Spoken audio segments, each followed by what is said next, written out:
यह एक बहुत ही डरावना रेस्टोरेंट है। यहाँ का मालिक हमेशा ग्राहकों को पीछे वाले किचन में ले जाता है, लेकिन आखिर में बाहर सिर्फ स्वादिष्ट बर्गर ही आते हैं। एक दिन एक कपल इस बर्गर शॉप में पहुंचा। मालकिन ने उनका गर्मजोशी से स्वागत किया और उन्हें स्पेशल स्टेक खाने की सलाह दी। लेकिन आर्थर को शुरू से ही इस रेस्टोरेंट का माहौल बहुत अजीब लग रहा था। वहाँ बैठे लोग बर्गर ऐसे खा रहे थे जैसे उन्होंने पिछले 10 साल से कुछ खाया ही न हो। इसके अलावा पूरे रेस्टोरेंट में सिर्फ मालकिन ही वेट्रेस का काम कर रही थी। मांस की सफाई को लेकर परेशान आर्थर ने सिर्फ 2 बर्गर ऑर्डर किए। यह सुनकर मालकिन ने कुछ नहीं कहा। वह बस मुड़ी और किचन में चली गई। जिज्ञासा में आर्थर भी उसके पीछे चला गया, लेकिन जैसे ही वह किचन के दरवाजे तक पहुंचा, हेड शेफ ने उसे रोक दिया। शेफ ने सख्त लहजे में कहा कि ग्राहकों को पीछे जाने की इजाजत नहीं है। यह देखकर आर्थर वापस अपनी टेबल पर आ गया। उसने अपनी गर्लफ्रेंड को सारी बात बताई, लेकिन उसे लगा कि आर्थर बेवजह ज्यादा सोच रहा है। आखिर इस बर्गर शॉप का 5 किलोमीटर के इलाके में सबसे अच्छा कारोबार था। मालकिन कभी अपनी बदनामी नहीं चाहेगी। इतने में मालकिन उनके लिए बर्गर लेकर आ गई, लेकिन आर्थर अब भी उसे खाने में हिचकिचा रहा था। वहीं उसकी गर्लफ्रेंड ने बिना कुछ सोचे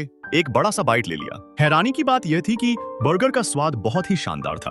अपनी गर्लफ्रेंड को बिल्कुल ठीक देखकर आर्थर ने भी एक बाइट लिया और सच में बर्गर बहुत स्वादिष्ट था। लेकिन इससे पहले कि वह दूसरा बाइट लेता, पास की टेबल पर बैठे एक ग्राहक ने अचानक उसके हाथ से बर्गर छीन लिया। अब उसके पास दूसरा बर्गर ऑर्डर करने के अलावा कोई रास्ता नहीं था, लेकिन खाते खाते उसे बर्गर की टिक्की के अंदर एक नकली नाखून मिला। पहले तो आर्थर ने इस बात पर ज्यादा ध्यान नहीं दिया। उसने सोचा कि बस मालकिन को सफाई की इस गलती के बारे में बता देगा, लेकिन जैसे ही वह पीछे वाले किचन के पास पहुंचा, उसने एक ऐसी बात सुन ली जिसने उसके होश उड़ा दिए। उसे पता चला कि इस रेस्टोरेंट में मिलने वाले सभी बर्गर और स्टेक इंसानों के मांस से बनाए जाते थे। इतना ही नहीं, वे आसपास के कुछ आदमखोर लोगों के साथ मिलकर रेस्टोरेंट में मौजूद हर इंसान को अपना अगला शिकार बनाने की योजना बना रहे थे।